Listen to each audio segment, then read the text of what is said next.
The steam that you've created with a 30-degree pattern or whatever pattern it is that they've done, and where else is that steam going? You know, the other thing that we're doing while fire attack is going on, because we're doing coordinated fire attack, is we're conducting search and rescue operations, and hopefully we've got enough personnel to do ventilation as well. But where's the rest of that steam going? Because, as you said, if we've got our ventilation intact, a lot of that steam is going to go out the proper ventilation opening and out of the structure. Again, coordinated fire attack and understanding what we're doing. But we also know that with minimal manning the way it is, you know, we won't get into, well, we will eventually get into talking about the different nozzle reactions and stuff, but minimal manning, a lot of times they're not going to have those crews to do the coordinated fire attack the way it needs to happen. So if we go into a room and there's viable victims still in or in adjacent to where this room and contents fire is, and we open it up and we steam it that much, what's that do to our victims? You know, there hasn't been really any studies done on what fog or straight stream for that instance has done to the victims inside. Exactly. When we say let's look at case scenarios where steam has killed the victims inside, where's it at? It's just not there. So we hadn't seen anything in there. However, we have had some studies done on the effects of steam burns to firefighters created by the fog nozzle. Right. There's plenty of that data out there. That was done by NIST several years ago. But when we look at that, what's really happened there is an upset of the thermal balance.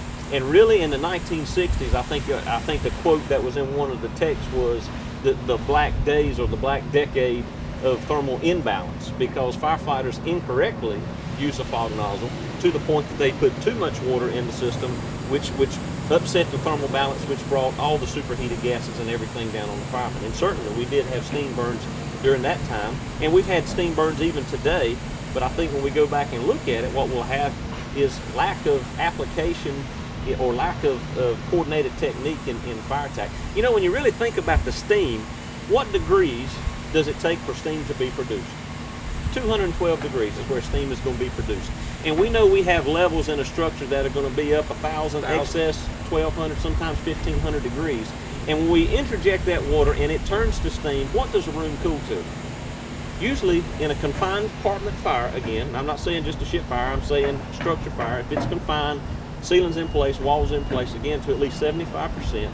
When that happens, in less than 60 seconds, temperatures drop to 300 degrees.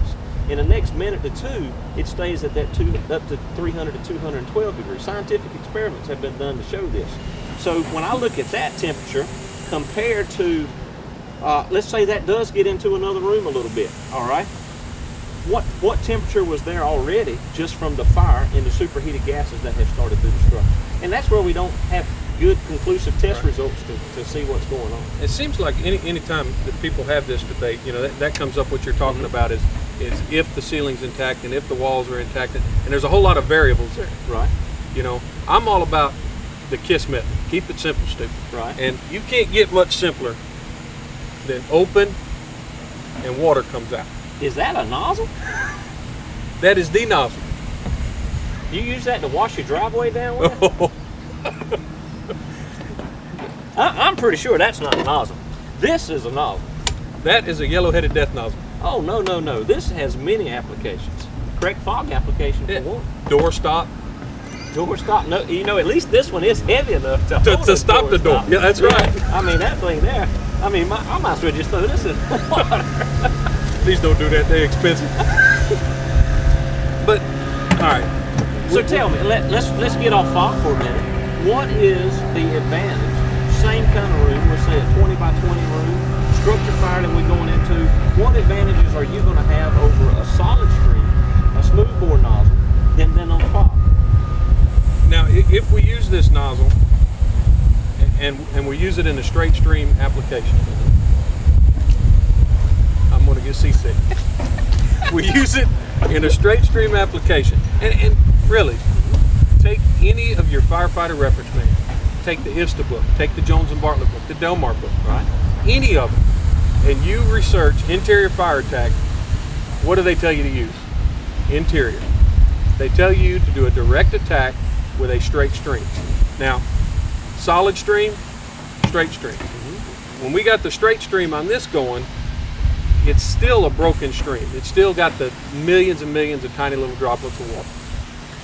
But what is the reach capabilities of a straight stream with this versus the 30-degree pattern?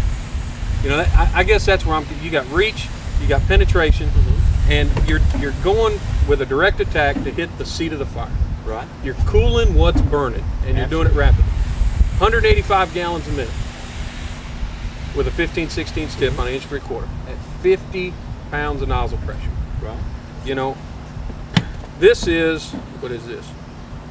105 gallons a minute at 85 psi. And you know, a lot of folks still got the selectable gallonage nozzles. Right. And you and I both know from going to these fire departments, they're setting them at 95 gallons a minute. They're getting the least nozzle reaction, you know. Right. But that's still 100 pounds of nozzle pressure. You know. But getting back to technique or application of smooth water getting on the fire, I'll agree.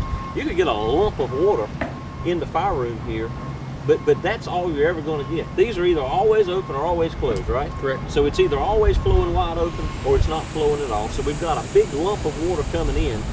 But again, if you go back to the original theory, the original tests that were done, what is it we're trying to do? We're trying to put the fire out, okay? We're trying to cool the room, put the fire out. Wash the fire out.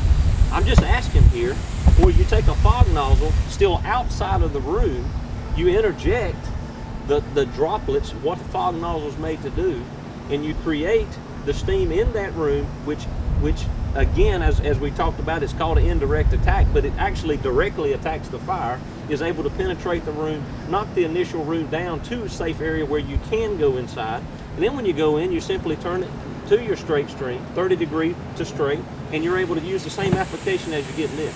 I don't see why this would not be much more of a benefit than your smoothbore nozzle.